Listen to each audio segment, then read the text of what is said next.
I heard he's from the same hometown as me. My parents told me. They La Puente? did? Yeah. No, Yeah. no, Hacienda. Oh, Hacienda? All right. Yeah. West Covina for me. Yeah, I met him at Louis. I was talking to him. I was like, they're like, oh yeah, my son plays, and I saw your dad with the six. I was like, oh. Yeah.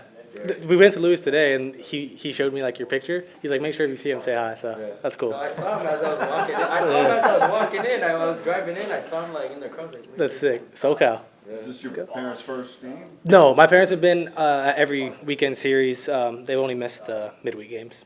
Yeah, yeah. They've been making the trip Flying back and forth? back and forth. Wow, Yeah, nice. they're troopers. Thursday nights or Thursday nights they catch the red eye. They get like 2 hours of sleep and then they come to the game. Yeah, no, they're the best. They're the best.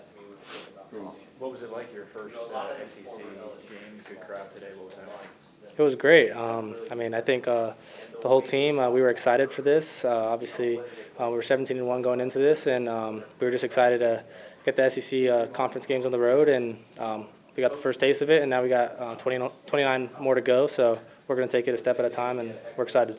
what pitch did you get on that triple? Triple, it's probably a slider. Yeah, it's either a slider or a slower cutter, but it's fading away from me.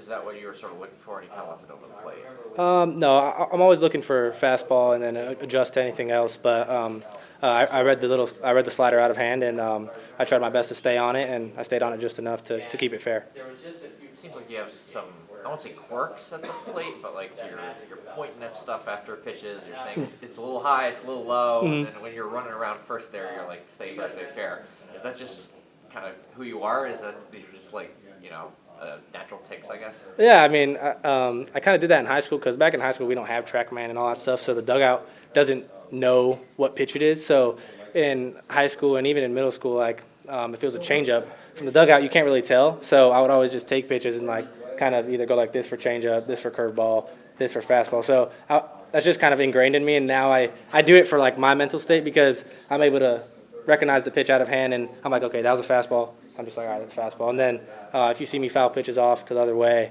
and I'm just going like this with my top hand, it's just reminding me to stay on top of the ball and not get under it. So, yeah, it's just things I do. I'm comfortable in the box, so I'm just going to keep doing what I've done since I was a little kid.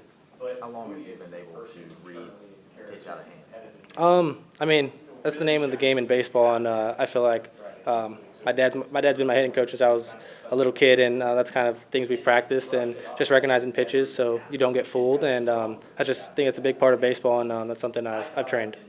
Do you feel like that's been a contributing factor to you coming into college, and you've only played 19 games and you're leading the team in batting average? Do you feel like that plays a big role in that? For sure, yeah. I mean, you always want to get your pitch and not the pitcher's pitch. So whether it's fastball, curveball, slider, changeup, if it's in the strike zone, you want to smash it. But if it's out of the zone, you gotta leave it out of there. Do you think that thing was going to stay fair? To be honest, no. I was pointing fair. I was like, come on, stay fair. And then the wind, I think, was blowing the opposite way, so it helped push it back a little bit. So thank God. There we go. That was good. Yeah. Did you lead off in high school and middle school as well? Yes, I've always been either a leadoff hitter or a two-hole hitter. So I'm comfortable in both of those areas. I would say I've been more of a two-hole my whole life, but yes, I have led off a good amount. So part of the signals on the pitches, you're helping the dugout, right? Exactly. Okay, Yes, right. I'm helping the dugout. Even though I mean, they're pretty professional. They can probably see if it's a curveball. I just like letting them know if it is a curveball or not. So it just helps me out, helps them out. It's cool. What do you do differently, or maybe more so than your teammates in the past that allows you to read the pitch so well? I mean, I feel like if you get to the D1 level, everyone could read pitches well. Obviously, it was my first SEC game. I was looking forward to it, but I think all the guys here have talent, obviously, and I just feel like I do my best to try to read the pitches out of hand, but I feel like other guys do a great job of that. And, I mean, you could see that. We had 9, 10, 11 hits today. Our team could really hit. You look up in the middle of the game, and it's 7 runs, but only 4 hits. I mean, like, you guys offensively just seem to be generating runs pretty consistently in many different ways. Just can you talk about the offense as a whole and just how well y'all are clicking here as you go into the most important stretch of your season? Yeah, that's a great part about this team. We don't live or die by the home run. We can generate runs by bunting. Coach gave Danny the sacrifice squeeze, the 3-hole hitter on the SEC team. Like, you don't really see that often, and I feel like that's what makes this team different. We can generate runs differently with bunts, doubles, singles, home runs, and I just think that's going to take us a long way. And I feel like all 9 guys, whoever's in the lineup that day, can all contribute to that, and we all work on that. I mean, with that 9-pitch at bat, you must have seen everything, right? I did, yeah. I saw fastball, cutter, slider. Probably didn't see a changeup. I think he did have a changeup, but yeah, saw a good amount of pitches. Yeah. What's the key to your consistency, do you think? I mean, taking it a day at a time. You can't get too stuck on the past. You can't get too stuck on the future. You have to be where your feet are, and just be happy where you are. I mean, I'm so happy here. It's been great just being around the guys, being around these coaches. My family getting to be here it means the world to me, and I'm playing the game I love. So I'm just taking it a step, pitch at a time, and enjoying where I'm at, and just making sure I just do what my job is for the day, or my job is for that pitch, and doing it over and over and over again, and I love it. When you slid into third, what was your first thought? Let's go. that was my first thought. I was like, let's go. It's 2-2 ball game. Now it's 5-2. We got Jared. The good likelihood of me scoring that third is good. So I was like, all right, it's basically 6-2. I was excited. So that was a big part of the game. And obviously they had that nice 2-run home run. So it was good that we were able to pull away a little bit right there. I know you've told this guy, but we've heard Coach's explanation, we've heard Williams' explanation. Can you just put on your recruiting hat and take us back to last summer and just how that all came together there over that couple-week stretch? Yeah. William and I have been great friends for a while, and trust me, I was pulling more than anyone for him to make it to campus. Obviously, we know how dominant he was in high school and how dominant he is now, and I just knew from the first day I got here with summer camp, like I saw the team and I was like, dude, we have like legit pieces. Like these guys are good, and if you can add a guy throwing 99 miles an hour with a hammer, like what's better than that? And he's a local kid. Like he lived a quarter of a mile away, and he took me to his house during summer school, and I was giving him some stuff like, hey, you should come. But I feel like a lot of people were just kind of pressuring him, like, what's your decision? I felt I took a different approach, and I just treated him as a friend, and just kind of had a good time with him. And like we saw what we spent a month together, so we kind of saw what 9 months would look like together for a whole season. And I think he liked that, and he liked the team, so that ended up leading him to make his decision he made. But I'm super happy he did, and I just try to be a good friend to him and show him what we could do.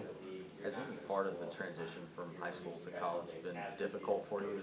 You make it seem that it's been so easy for you. Has any part of it been difficult? Yeah, I mean, baseball is baseball. No matter what level you're at, you're going to get humbled or you're going to do great sometimes. And I just feel for me, I try to treat the game the same all the time, no matter who's on the opposing side of me. I treat it the same. I just do what I can, and I stick to my plan. And no matter who's throwing the pitch to me or no matter who we're facing, I just try to stick to that plan. So I try not to focus too much on the opponent and focus on what I can do. And I feel like that has helped me a lot, not getting caught up in the names or this guy throws 97, this guy throws 92 or whatever. Like it's like he has to face me too. So that's kind of the approach I take, and I feel like that's helped.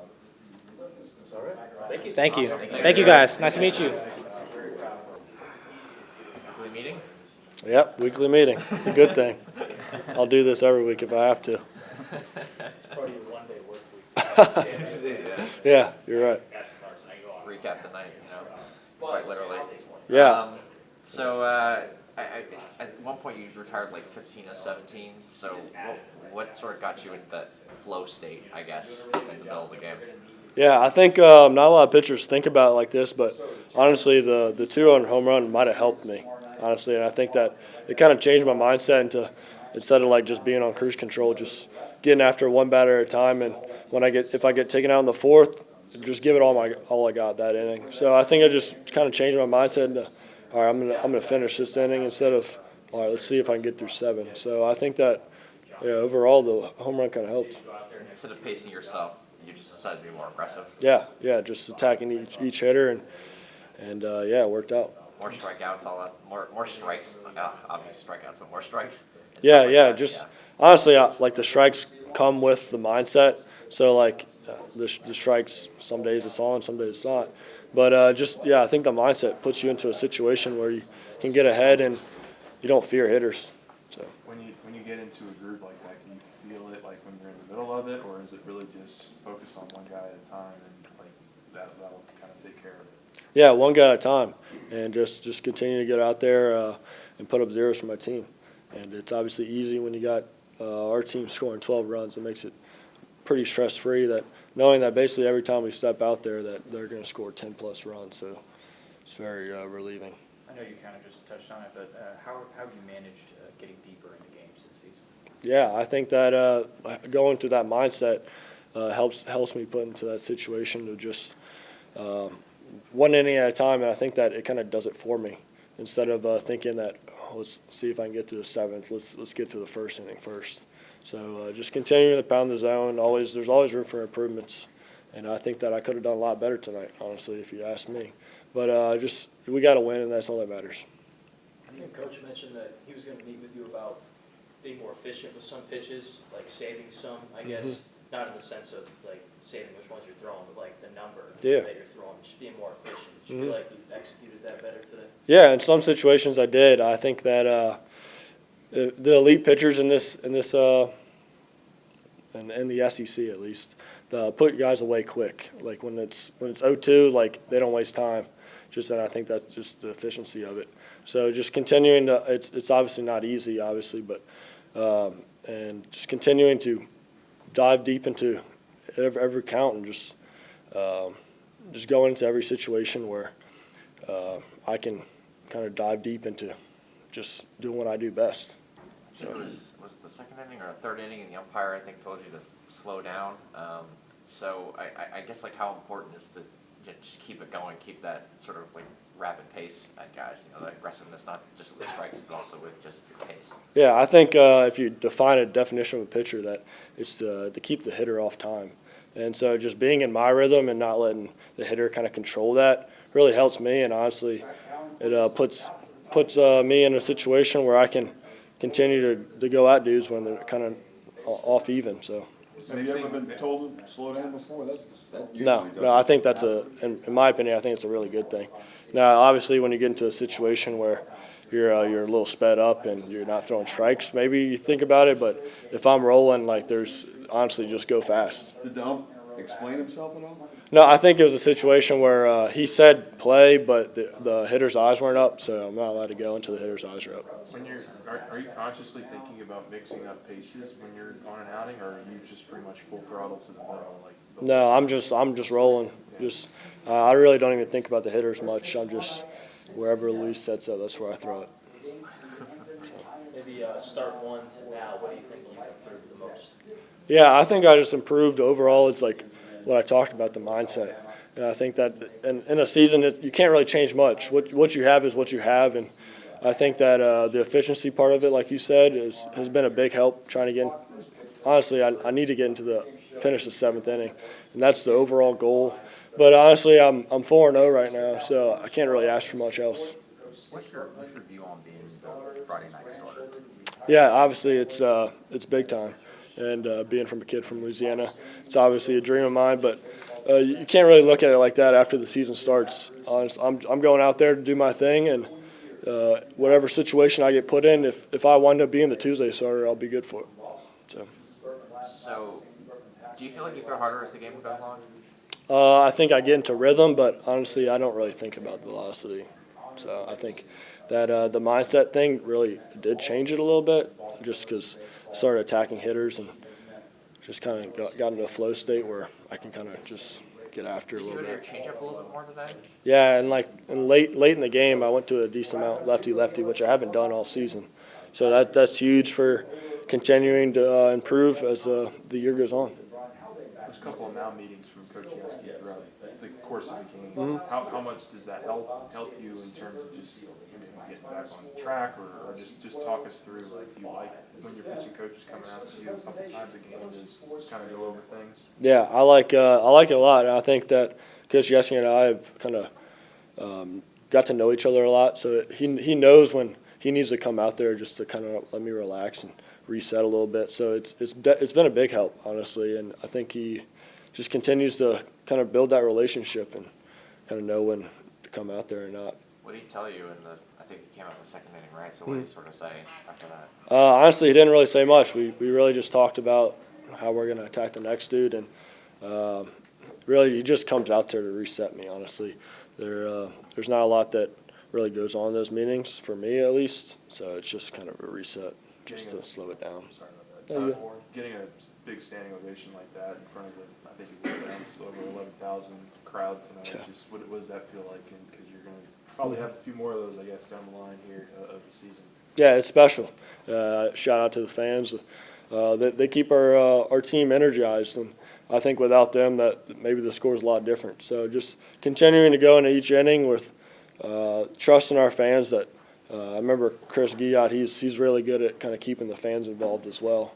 So just it helps out us a lot. So it's obviously a cool dream to get the standing ovation, but honestly in the back of my head that I'm kind of frustrated that I got the standing ovation that I didn't finish that 7th inning. So Earlier you mentioned how you went to your changeup more deeper into the game.